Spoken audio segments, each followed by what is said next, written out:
The Ladies' Day promotions that teams ran in an earlier age always made a ton of sense to me.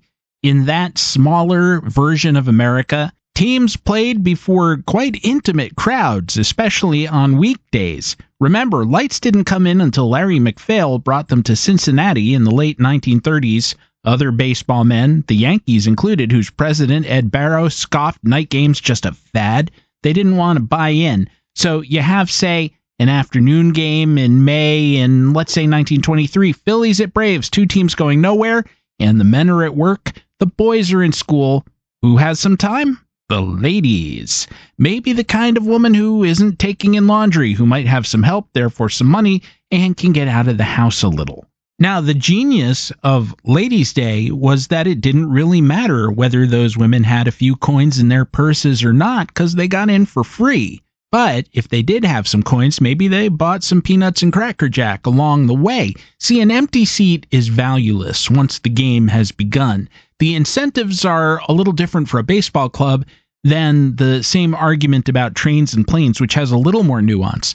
Logically, a plane that's about to take off with an empty seat should let you fly from, say, New York to Los Angeles for $1 if you're willing to jump at the last possible minute, because that's $1 more than they would have made. And again, once it leaves the gate, that empty seat is just a really nice thing to the other two passengers in the row who now don't have to fight anyone for an armrest. For the airline, it's a loser, but if you get on for $1, hey, maybe there's a 2-drink minimum. Maybe you buy something off that a la carte menu. Maybe they insist. Now, the counter argument is that if folks know that they can get what would have been a $500 or $1,000 seat for $1, they're incentivized to gamble and buy late. So maybe you don't do that. And I'm sure there are all kinds of game theory type exercises we could do, or that the airlines probably have played around with and continue to play around with quite a bit to figure out just what the optimal way is of getting an airplane filled. But with a ball club, it's a little different,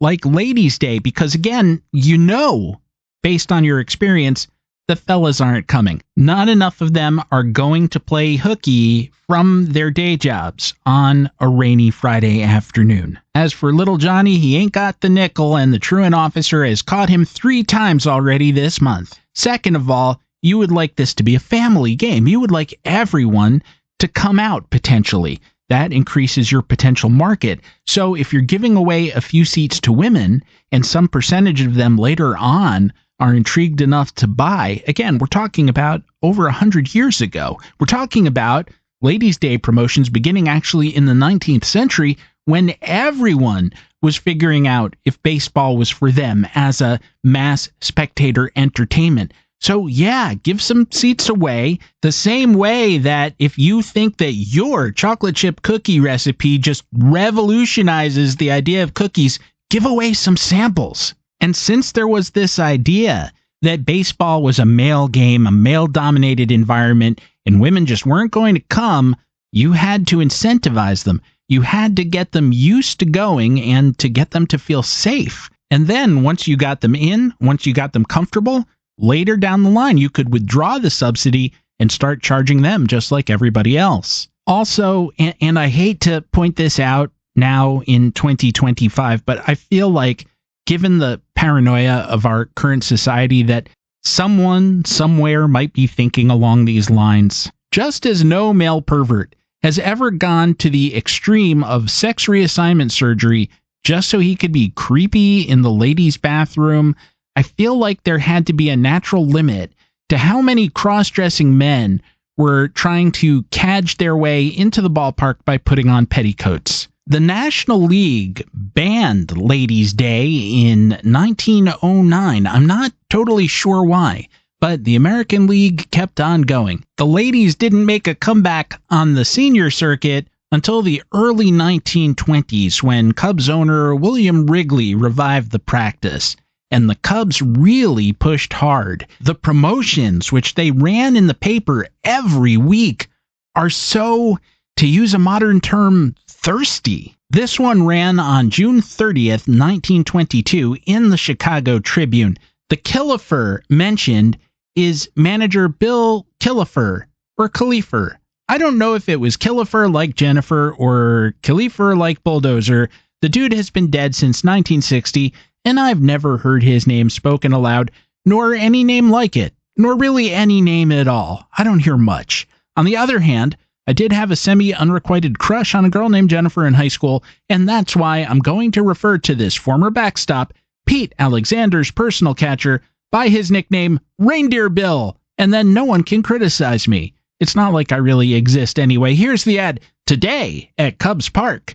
Despite two sad experiences, the Chicago National League Ball Club is determined that the women of Chicago shall see their Cubs in a winning ball game. It rained on the first Ladies' Day at Cubs Ballpark, and Killifer's hustling young players were defeated the second time the women were there as special guests of the management. The club is convinced, however, that if we keep our heads up, the Chicago women will prove the best kind of mascots, and is arranging another free Ladies' Day at Cubs Park today. Come out, and if the Cubs win, we will all rejoice. And if Killifer's men lose, we will continue to invite the women until they do put over a victory on Ladies' Day. The Cubs lost to the Reds by a score of 9-5. Reds' Pat Duncan, George Harper, Ike Kivney, and Sam Bone hit home runs off of Covey pitchers George Stuland and Tony Kaufman. Meanwhile, future Hall of Famer Eparixi gave up 5 runs in 9, including a home run to Hack Miller, but last anyone checked, 5 was still less than 9, so they awarded the Reds the victory, and Ladies' Day was again a bit of a disappointment, and official attendance was only 4,000. They were still trying. 2 years later, William Wrigley believed in Ladies' Day. On April 25th, 1924, they tried to put Ladies' Day over by rhyming. Ladies, it's your day at Cubs Park, the park without a sign. You don't need a doctor. Why, shucks, you're not sick. Forget that upsetness you've got. Of course you're a tingle with blood running quick, but sick? Say, it's all Tommy rot. You're nervous, of course, and your work's gonna miss. Your mind jumps around as it play. But listen, the real answer is this. Today is Ladies' Day. What ho! Why the spirit, and why do you smile? And why are you bubbling with glee? Come on now, confess, 'cause that feeling's the style. And the same thing has come over me. Today is Ladies' Day. I may need a moment to collect myself. Here's another one that ran just a little bit later. Sadly, it does not rhyme. Come out today. Admission free to ladies. The Chicago National League Ball Club wants every woman in Chicago to know everything about baseball. Therefore, the Chicago National League Ball Club invites the women of Chicago to witness today's game between the Chicago Cubs and the St. Louis Cardinals. The ladies are invited as the guests of the management, and no charge will be made for their admission.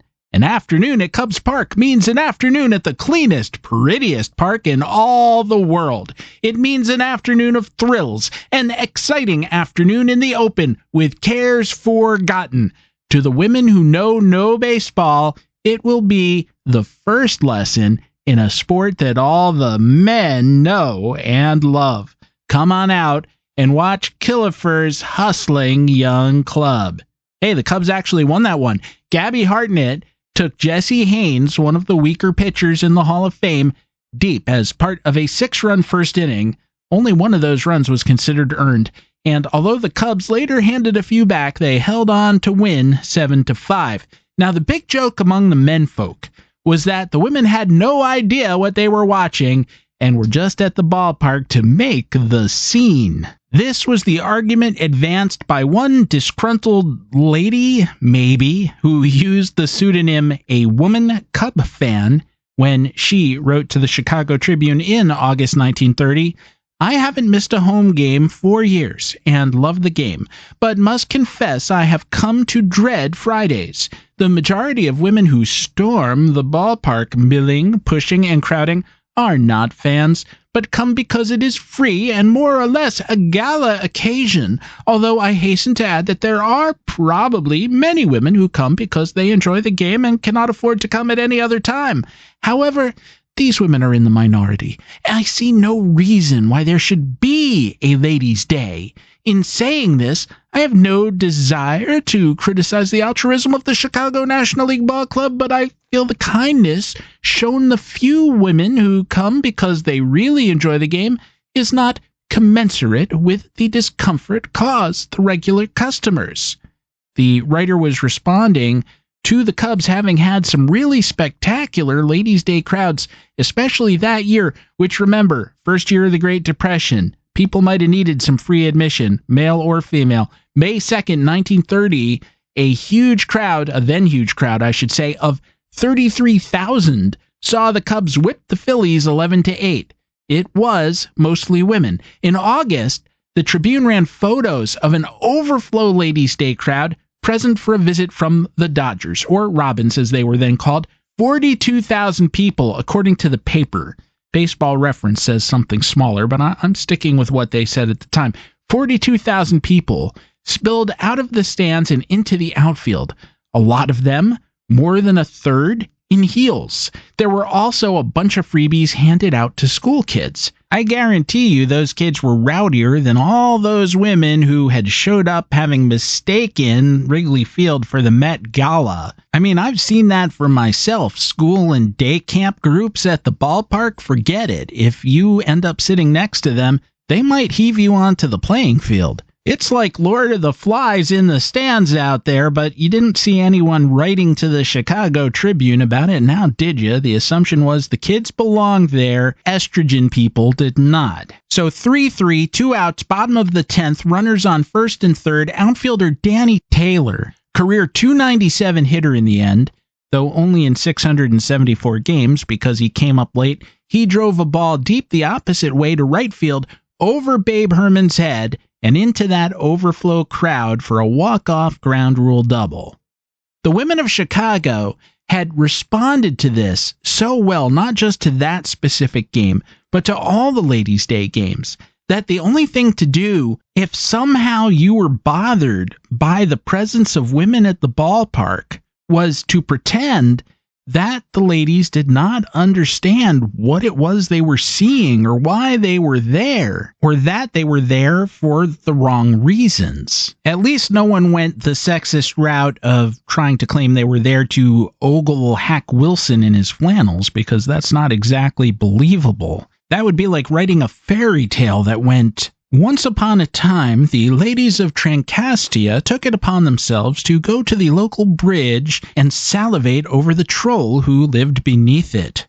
I'm sorry, Hack, I know I'm kicking you when you're down, but look, no one's going to mistake me for Adonis either. So you want to know what got me started on this? I found a throwaway reference in a 1946 article that said that women just weren't into baseball, and the only way to get them to come out to the park was to do something pandering, like put on a lingerie fashion show before the game since, and I quote, the skills and strategy of baseball, the delicate balance of offensive and defensive forces, leave them colder than a sink full of dirty dishes. This is not the first time I've seen reference to those post-war lingerie shows and other methods for getting the female form on display at the ballpark. An odd thing, but when you see photos of those events, you don't necessarily notice women looking at those models and saying, why, yes, that is a darling nightie. I would love to get 2 of those and take them home and wear them for Bill.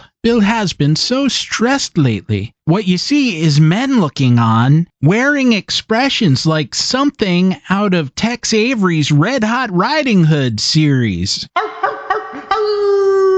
You know, dignified like. The author then went on to recall all those ladies' days at Wrigley Field and said, surely we all still remember with a shudder the frightful rumpus raised by freeloading females after the Cubs made a triple play.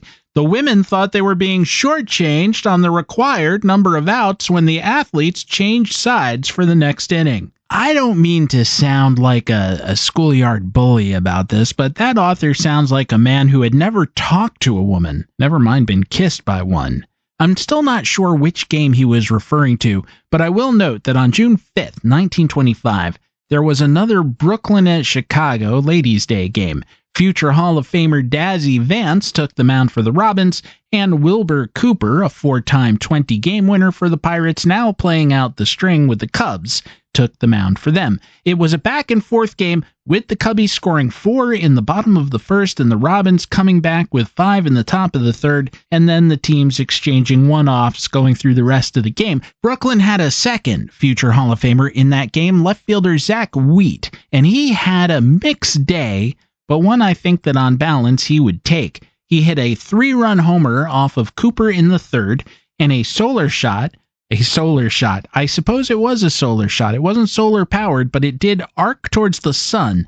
I meant to say a solo shot off of reliever Vic Keane in the 5th inning. And then a bit later on, he got about as far from the kind of success a home run implies as you possibly can in baseball, short of throwing your lot in with the Black Sox, I suppose. He came up in the top of the 7th with runners on first and second and no outs. He creamed a line drive at first baseman Benny Freeberg, who had just gotten into the game because starting first baseman Charlie Grimm had been ejected, arguing about whether one of those runners had been safe or out. Freeberg caught the line drive for 1 out, tagged the runner leading off of first for the 2nd out, and then threw to shortstop Rabbit Moranville, who doubled off the runner at second. Triple play. And it was the Cubs who turned it, not the Robin Dodgers. Even if one was, male, female, or non-binary, unfamiliar with the basics of baseball, he, she, or they should have been pretty quick to grasp that this was actually a good thing, an exciting thing, even a rare thing. You mean we just got 3 outs at once? I didn't know they could do that. The game was 7-6 Robins going to the bottom of the 9th. And as Moranville hit a 1-out single, the tying run even reached base. Now, it happens that the next man up hit into a game-ending double play, so yeah, the home fans were disappointed. But don't you think that even a woman would have understood that they had just seen a great game? Can anyone explain misogyny to me? I don't understand how some men are programmed to desire women, to, as a matter of biology, want to procreate with women, to marry women, and yet don't enjoy the time they spend with women, don't enjoy the company of women, and don't respect women. And never mind those old calumnies about how women can't do math or can't do science, which should have been debunked at the latest the first time that Marie Curie whipped up her first batch of pitch blend. But baseball's not that hard, fellers. So hey, heterosexual males, my fellow heterosexual males, women are just human beings with somewhat different plumbing and different attachments than men, attachments you're supposed to like. Why dismiss the rest of the package out of prejudice? These and other unsolvable mysteries flummox even the greatest minds, whether male, female, or non-binary, currently hard at work in the fully funded research laboratories of the infinite inning.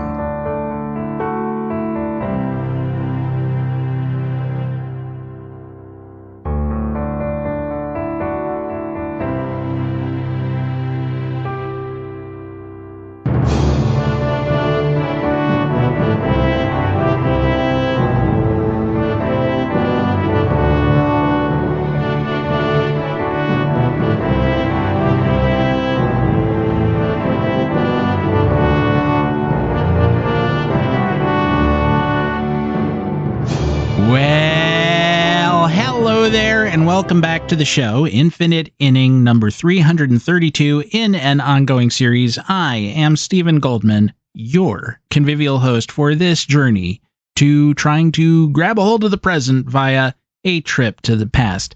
I'm going to be a little hectored, a little hectic. Down the stretch here in this week's episode, I am really distracted, and I realize I've already thrown things off by taking an opening segment that usually lasts about 12 to 15 minutes and stretched it out to 18. I hope you'll forgive that. Have you ever had PVCs, premature ventricular congratulations? That's what they are. Premature ventricular congratulations. It looks like, if you look at an EKG, like your heart just played a low E on the tuba or something, just fell off the table, and it feels that way a little bit too, and they're not supposed to be dangerous.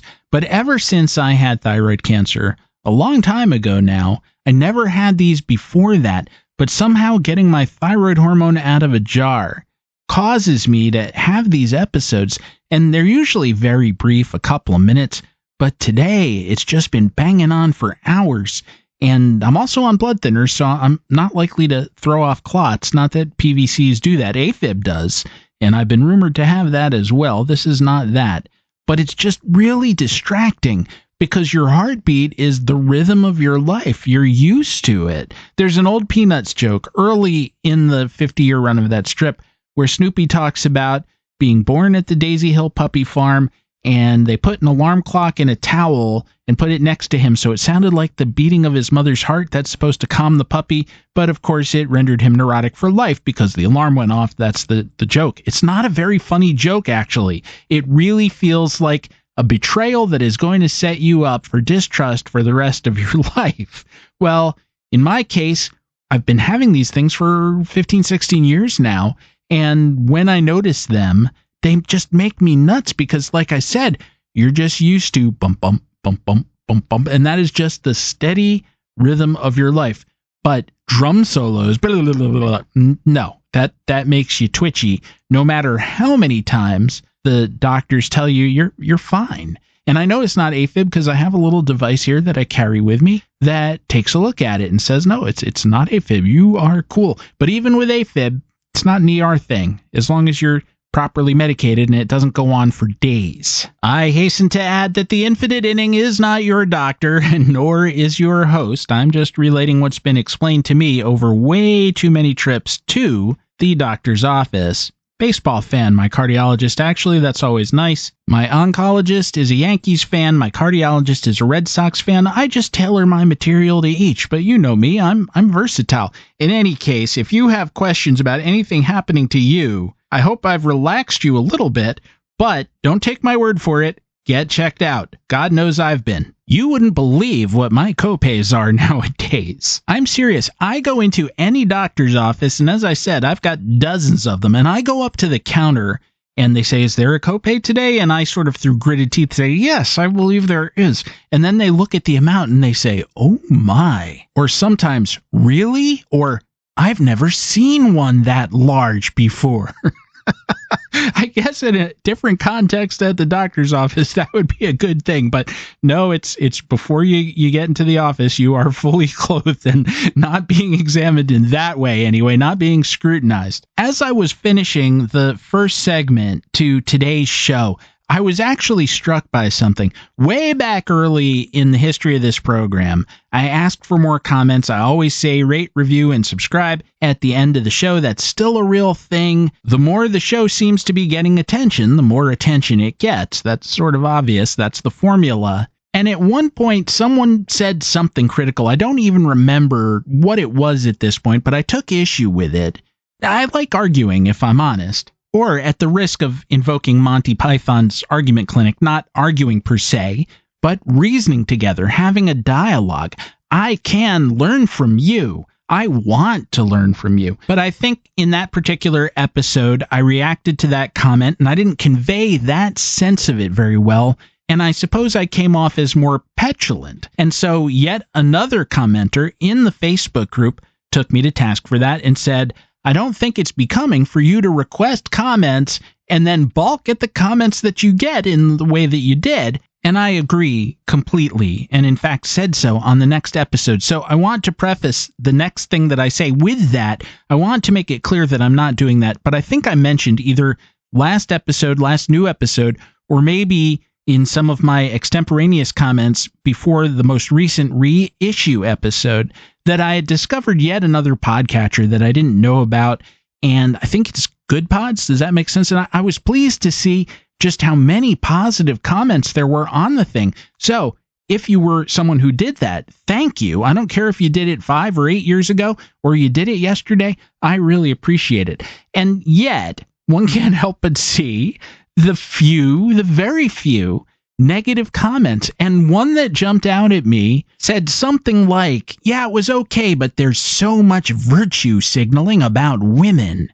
And I stopped because I'm sure I have said things along the lines of those that I said just a few minutes ago, but I don't think I've banged on that as hard as I have some other aspects of our life here in 2025 or any of the previous years of the show. I feel like it must have just been organic to whatever kinds of stories I was telling, because that's the way that I construct this program and what I say to you.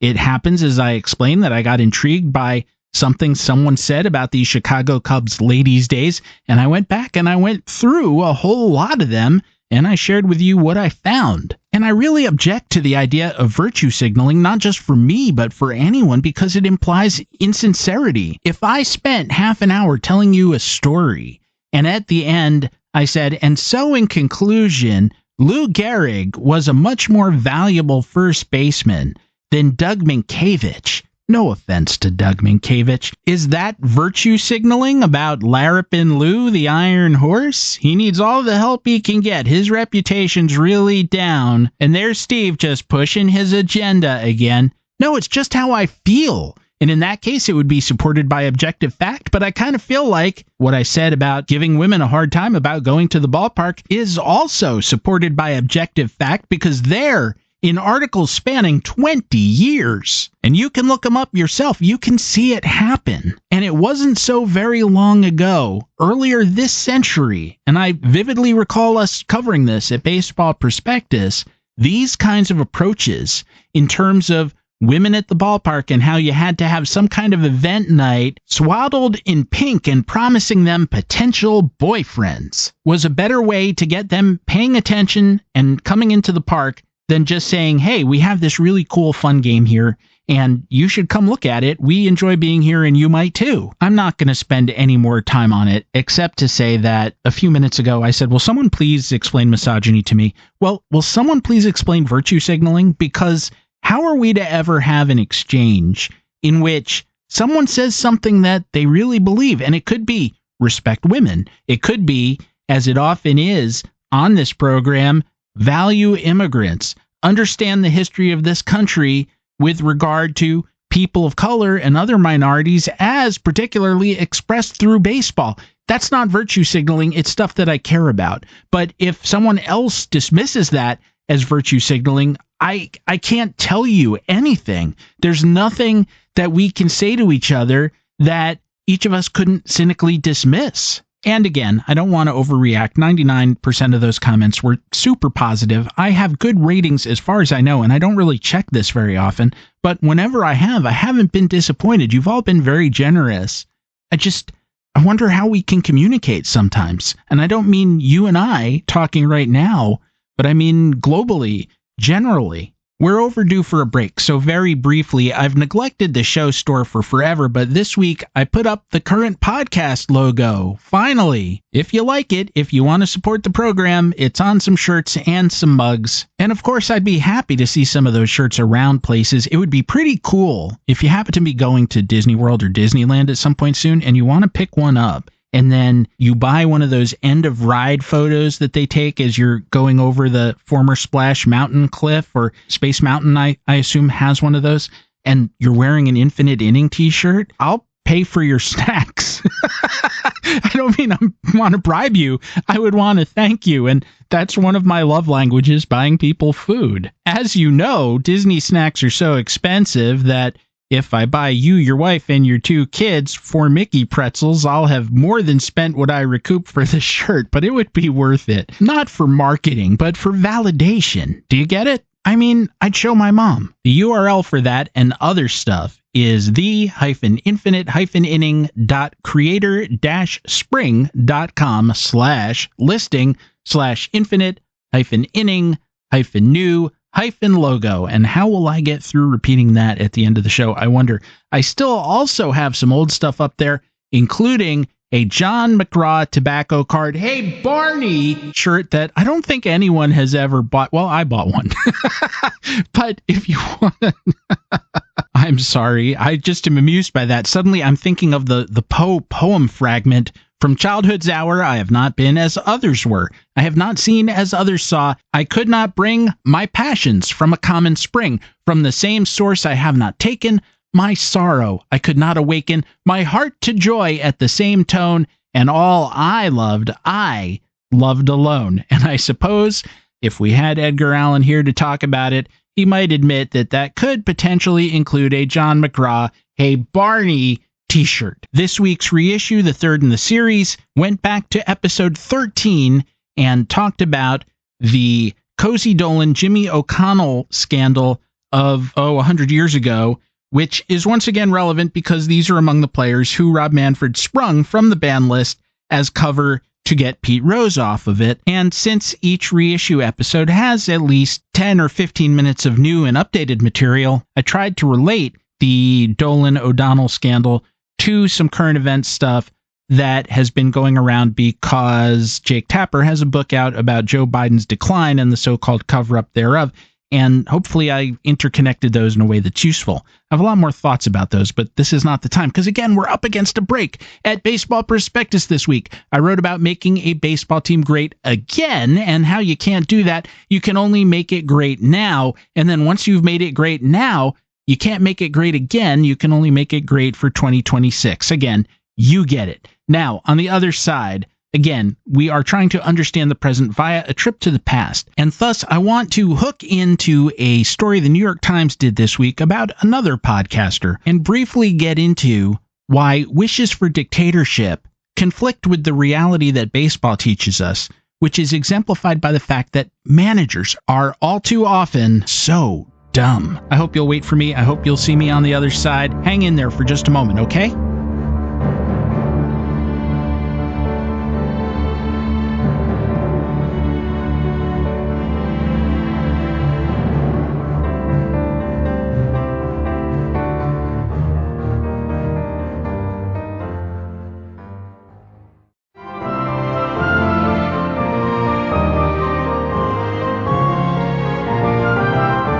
This week, the New York Times ran a profile of newsletter writer and podcaster Daryl Cooper, the podcaster asking you to side with history's villains.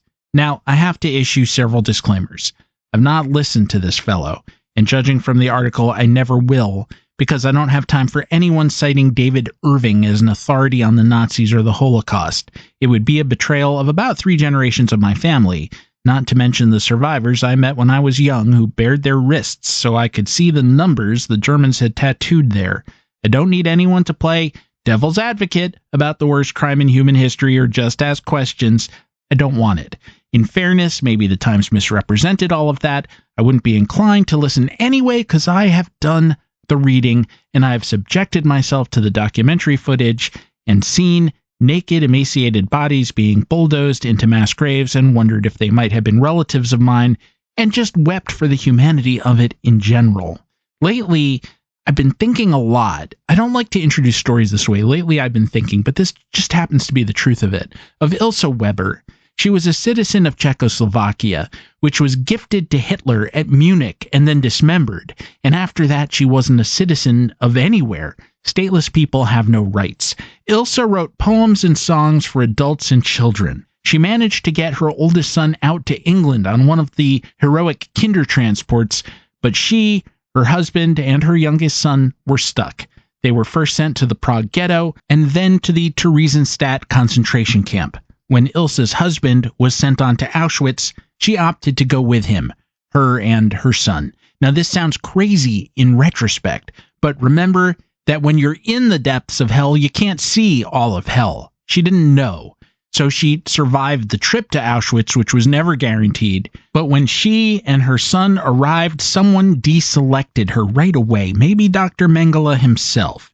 She, her son, and many more children were sent directly to the gas chambers. She was 41, her son was 9 or 10. And on the way to her murder, to her son's murder, she sang one of her lullabies.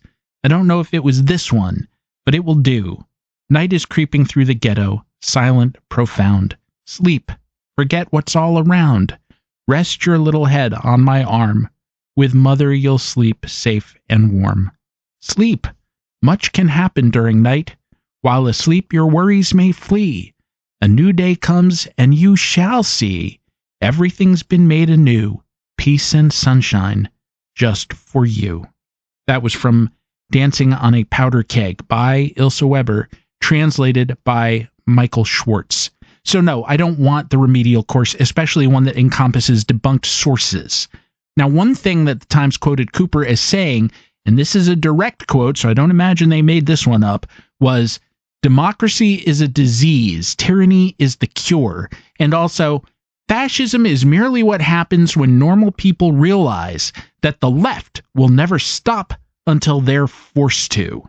Now, that second quote sent me down quite the rabbit hole because it reminded me, this is going to strike you as a deep cut, but honestly it did, of President James Buchanan's final State of the Union speech from December 3rd, happens to be my birthday, 1860, I'm not that old, which is to say about a month after Abraham Lincoln was elected president and Buchanan became a lame duck. In those days, the president did not deliver the State of the Union in person, for the most part, or entirely, and so they just wrote it out and had it delivered, and then someone would read it to Congress. Now, the funny part to me is that if you've been around a while and you've seen enough of these annual addresses, you know that they all sort of start with the same boilerplate, or for the most part they do. Essentially, I'm going to give you a list of problems in a moment, but until then, the State of the Union is strong. There, of course, have been exceptions. This actually wasn't one of them, even though at that moment everyone understood that the nation was on the brink of civil war. Just a brief excerpt. Throughout the year since our last meeting,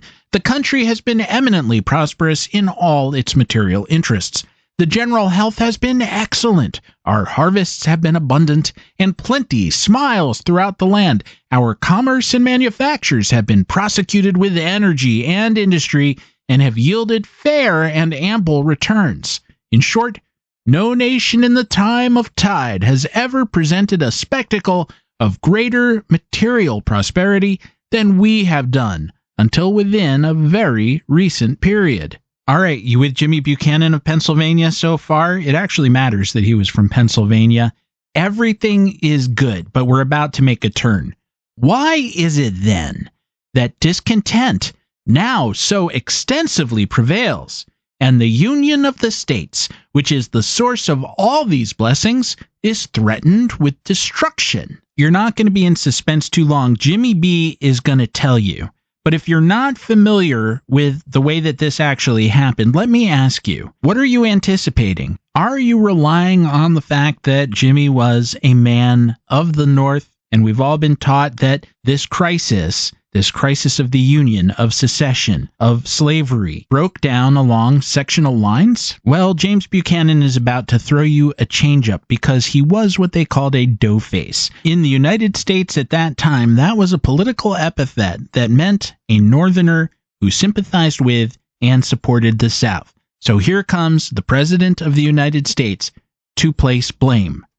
The long and continued intemperate interference of the Northern people with the question of slavery in the Southern states has at length produced its natural effects. The different sections of the Union are now arrayed against each other, and the time has arrived, so much dreaded by the father of his country, when hostile geographical parties have been formed. It cannot be denied that for 25 years the agitation at the North against slavery has been incessant.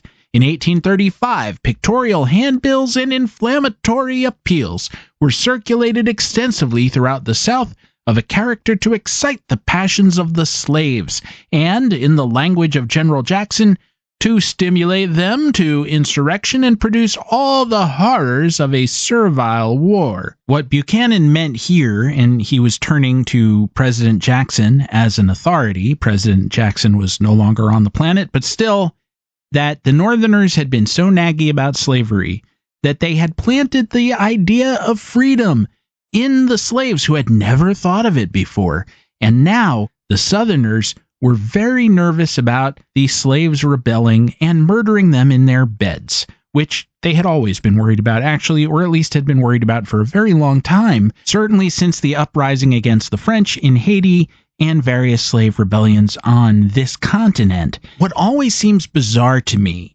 is that they had in the South scads of intellectuals, or we should probably say pseudo-intellectuals, who wrote book after book, pamphlet after pamphlet, justifying slavery as the natural order of things, and they could justify it by religion, they could justify it by biology, at least as far as they were concerned anyway, they were justifying it. It's all garbage. And yet, if these people were meant for servitude, why did they fight so hard to be free? Possessing the desire to be free for freedom should validate anyone's humanity. But let's put that aside for the moment, because James Buchanan had a solution.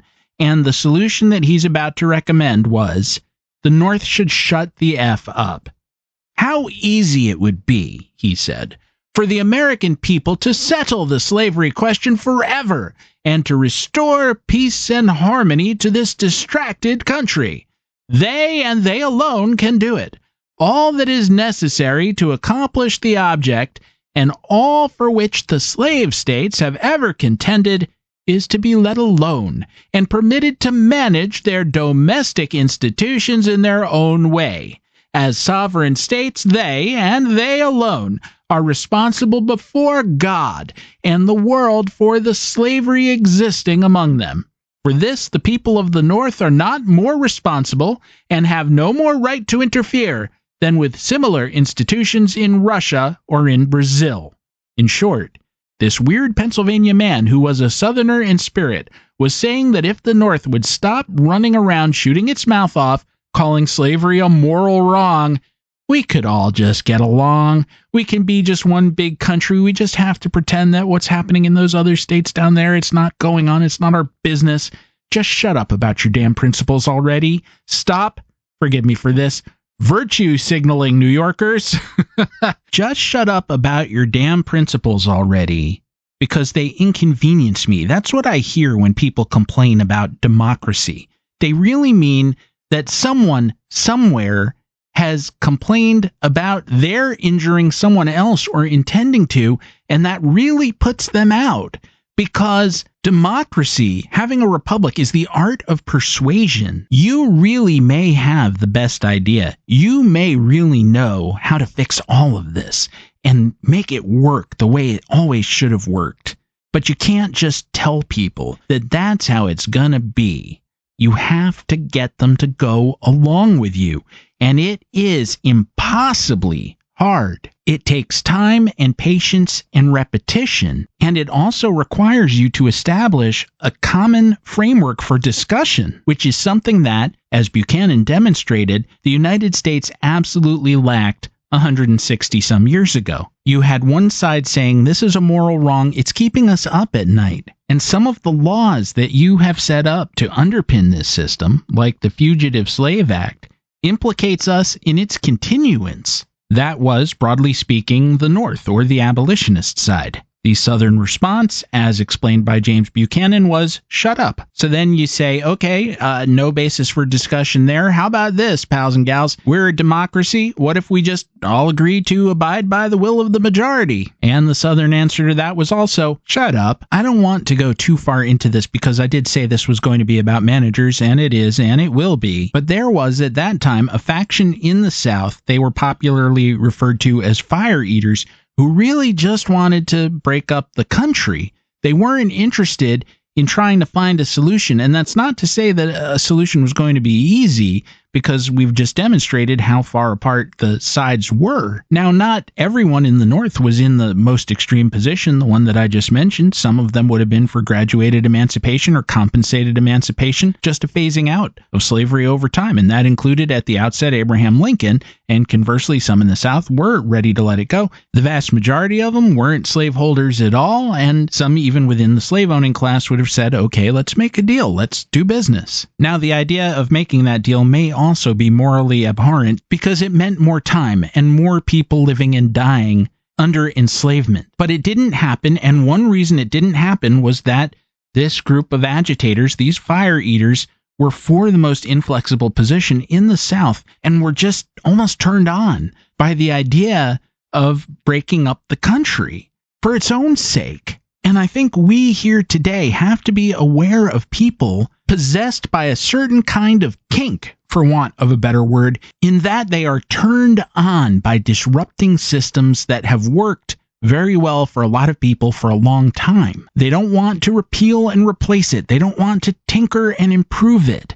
They just want to knock the thing down. And I can't prove that about, say, William Lowndes Yancey or Edmund Ruffin or Robert Barnwell Redd, but I can certainly infer it and feel pretty confident about it, that it wasn't only the perpetuation of slavery or our Southern way of life that appealed to them so much as they were offended that this other institution existed without their permission. And I suspect that we encounter people who are animated by this particular desire on television or on the internet every single day. And we should always interrogate what we hear and ask, are they really trying to make it better? Or do they just want to break something because breaking things feels good to a certain subset of people? In 1940, the Cleveland Indians fell out of the pennant race amid something called the Crybaby scandal, which involved manager Ossie Vitt being hypercritical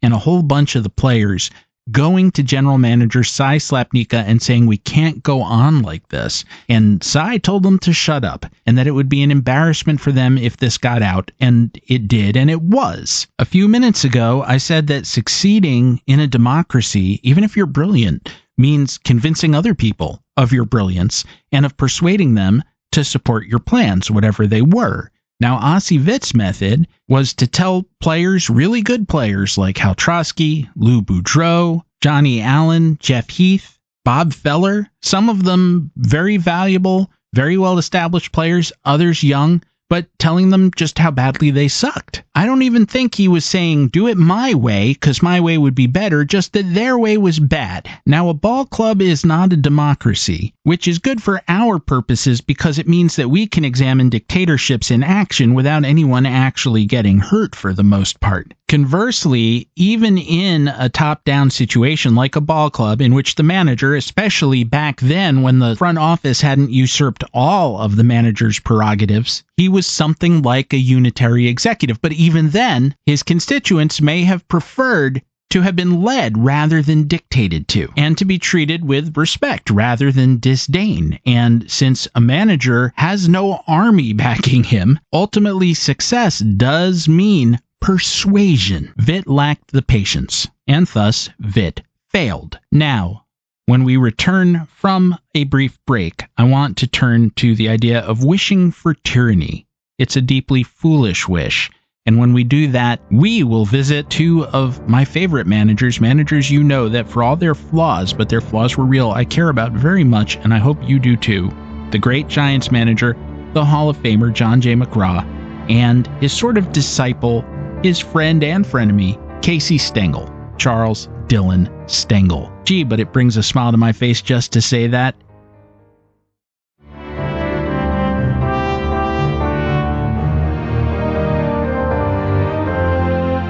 As I was saying before the break, wishing for tyranny is a deeply foolish wish. It sacrifices safety for expediency. I would say that even if the Nazis hadn't been guilty of heinous crimes, not just against the Jews, the Romani, homosexuals, the physically or mentally handicapped, and the citizens of every nation they conquered, and thousands of their own citizens, even had they not done that, they would have produced, as I've said before, a system by which, yes, they conquered half the world, but ended up in command of one Berlin basement. There was an inherent reason for that. It was inherent in the system, and it wasn't that America picked the wrong side or that Churchill was some kind of villain, not that Churchill was an unimpeachably great guy. There was a lot not to like about Winston Churchill.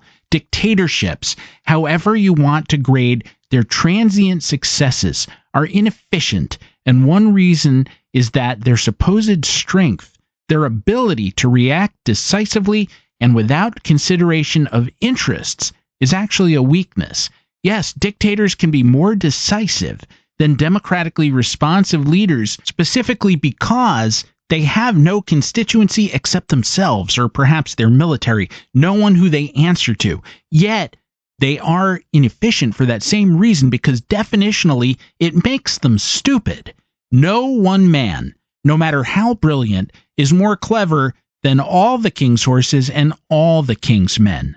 Neither Franklin Roosevelt nor Adolf Hitler built the atom bomb by themselves, or at all. They were just part of the bureaucratic process of allotting resources to the projects. In fact, Hitler didn't succeed in building one at all because he had no one to insist to him that he should prioritize building it, and he also had a tendency to dismiss physics as a Jewish science. There is no such thing, of course. Either something works or it doesn't. Who thought of it is irrelevant. Conversely, FDR got instruction from all the physicists of America, plus those that Hitler had chased out of Europe, and was made to understand that this is something he had to do, had to have, because the other guy could very possibly have it. And then, as with the military conduct of the war, once having made that decision, FDR generally got the hell out of the way, just went off in a corner and mixed his martinis, because he knew what he was good at and what he wasn't. Now, he was another person far from perfect and far from brilliant in a lot of ways, but you realize how centered you have to be, how confident in what you know and what you don't, to say, you know what, General Marshall, you've got this part. You ask me the questions that I need to be asked, but I'm going to place my trust in you. You allocate resources, you put the generals on the field who you think are the best guys to win this, and let's go win it. As opposed to trying to micromanage everything, especially when it looks like you're losing. When I worked for the Yes Network and MLB.com, I used to refer to Joe Girardi, then managing the Yankees, as Coffee Joe. That caught on, and I used to see other people using it, and I felt good about that because it meant I was on to something. And what I was observing was that whereas in the regular season, he was a reasonably chill and hands-off. Well, I don't think Joe Girardi is chill on his best day, but compared to what he was in the postseason, he was yacht rock. He was mellow. But as soon as October came, he was so anxious to win that he was pinch hitting. He was sack bunting. He was running relievers in and out of the game as if there were a fire drill going on, because he couldn't just let the players play. And even the great managers have been afflicted by that. Casey Stengel once said, and this is quoted in my book about him, Forging Genius, you make all your plans, and then you get to the game and you have to put your trust in a lunkhead like that, referring to some player that he didn't particularly respect. If any of you have ever had to delegate something important to someone else, and this could be at work, it could be in your family life, but primarily, I suppose, at work, where you really need them to do it as well as you would have done it yourself, and you don't feel confident that they will, it is a terrible feeling. And yet, you have to accept that you cannot do everything yourself, that you are not an expert at every aspect of the project, and that Brad or Frank or Cindy, they might be. And so you don't turn into Coffee Joe because you know what you don't know. Conversely, every person in the world who aspires to be an autocrat overrates their own intelligence and competence and denigrates expertise, because the same megalomania that tells them that they're so brilliant that they ought to be running everything deems anyone who might be capable of contradicting that thought a threat or just dismisses them altogether.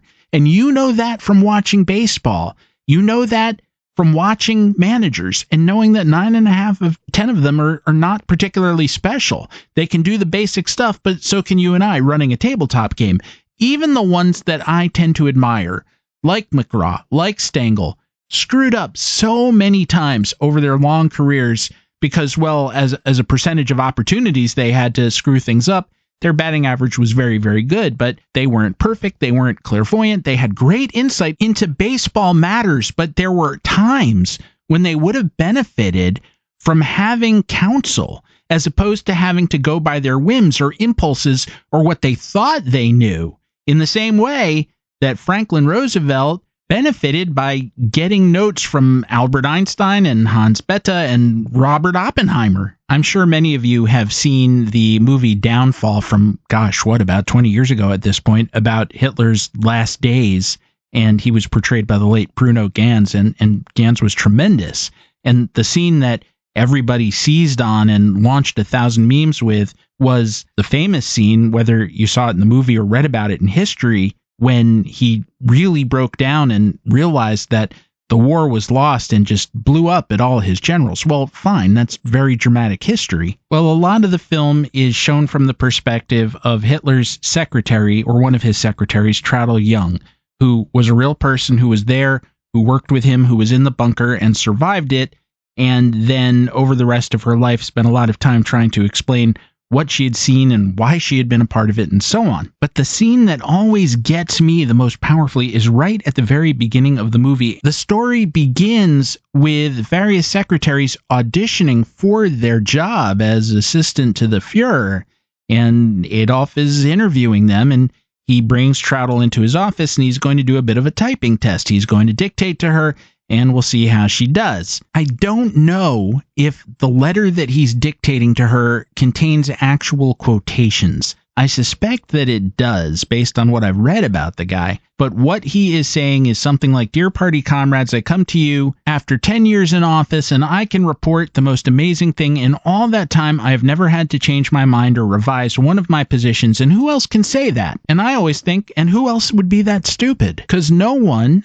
is that consistently right, but many people are that consistently immune to learning from their experiences, and of course so egotistical or so insecure that they're functionally blind. And so in a sense, the entire story of the movie and of the Second World War is contained in that one scene, the first 5 minutes or so of the picture. You don't really need to see the rest. The rest, in a way, is a kind of pornography. Fortunately for us, our autocratic leaders in baseball, they don't do as much harm when they screw up. For example, for years, John McGraw had to patch at third base. Between two pretty good third basemen, Art Devlin and Fred Lindstrom, a span of about a dozen years, he was always going year to year with players at the hot corner. Now, he always had a solution in mind. He really wanted Heine Groh, wanted to get him away from the Reds, which made sense because he was the best third baseman in the National League. He isn't that well remembered today, but in 1,200 games as a Red, he hit .298 with a .378 on-base percentage, .394 slugging percentage,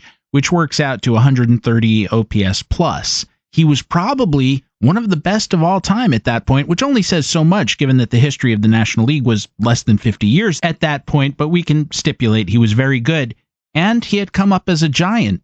Wait, what? Why was this player that McGraw thought so highly of, that he wanted so badly, the property of the Cincinnati Reds? And the answer is because of John McGraw, because McGraw had dumped him there. He looked at him for a total of 31 games over 2 seasons when he was very young, decided he was nothing special, and dealt him for a not terribly good pitcher named Art Fromm. Then, having realized he screwed up, he spent years trying to get him back. Now, by the time he did, Groh was one serious knee injury away from being no fun anymore, and in year 1 back with the Giants, guess who slid funny?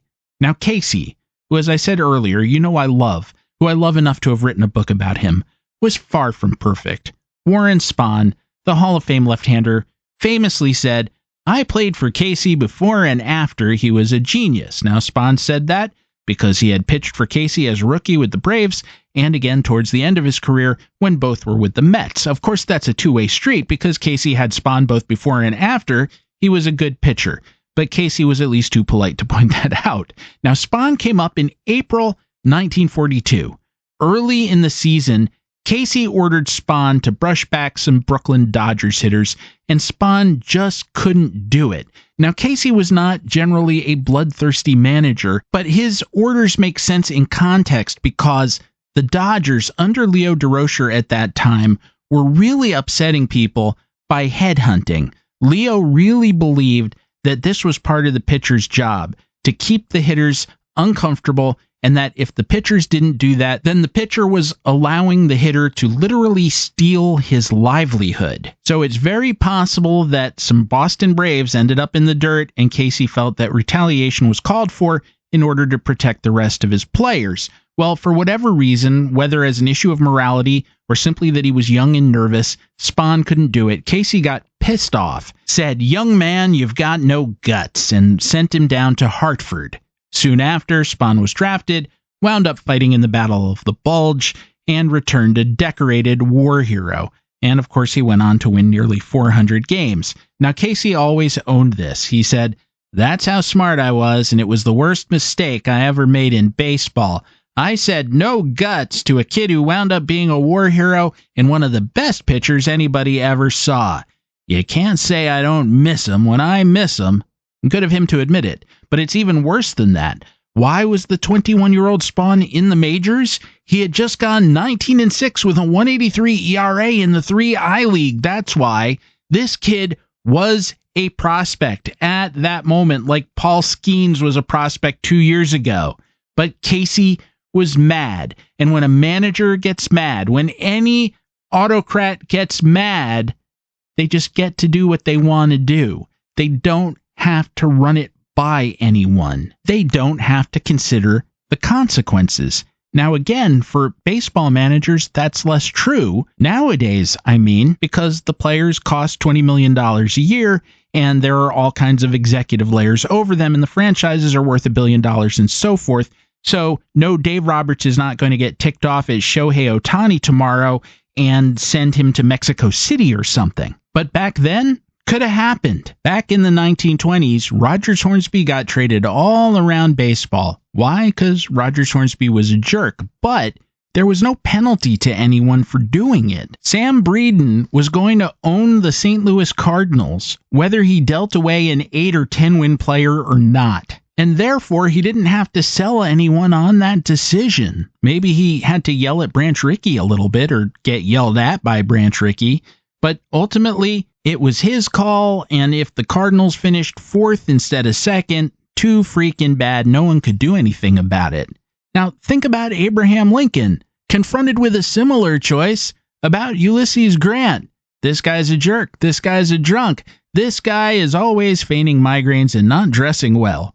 And Lincoln said, "I can't spare this man, he fights." Why? Because he wanted to win the damn war. He wanted to win now, he wanted to look like he was winning it, and he knew that there was going to be an election. No election, no accountability, no thinking about whether you should dump Rogers Hornsby from the Union Army or not. And I realize I just conflated those two things, but that was intentional. We are hobbled by the myth of the benevolent dictator, of getting ourselves another Solon who laid down the law, got society straightened out again, and then relinquished power and went home. Maybe. It might not have ever happened. And who knows? We could find another one.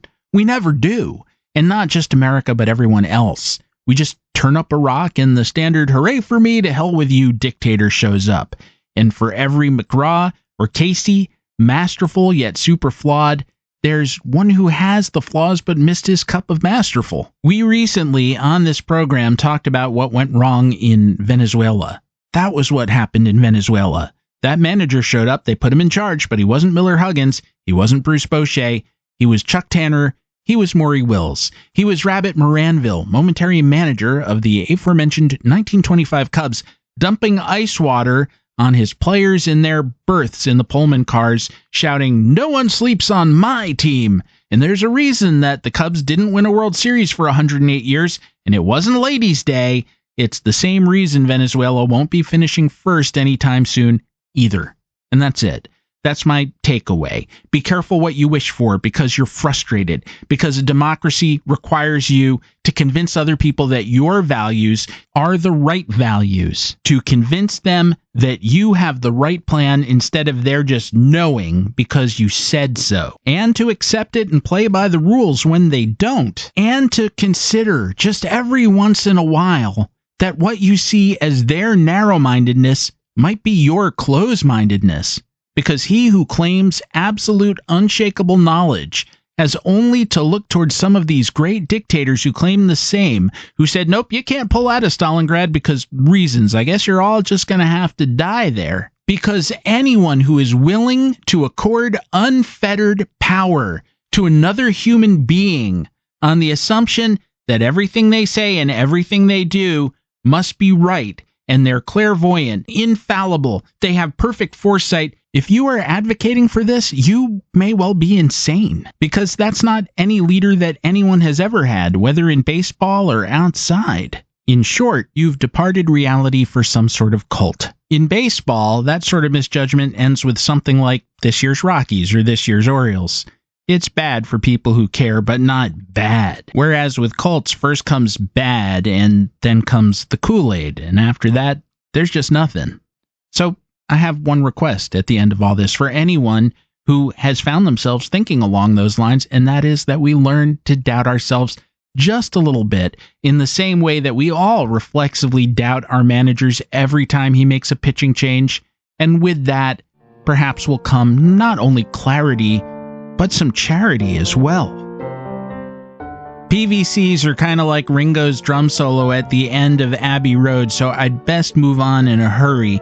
Should you wish to follow me on social media, you can do so at stephengoldman.bsky.social. You can also write us, by which I mean me, at infiniteinning@gmail.com. And there's a Facebook group, God knows why. Simply go to Facebook, search on the Infinite Inning, and bang, you're there. And you'll see a couple of the pictures from the Chicago Tribune Ladies' Day coverage that I mentioned earlier. Should you wish to support the show, and I very, very much hope you do, please visit patreon.com/theinfiniteinning.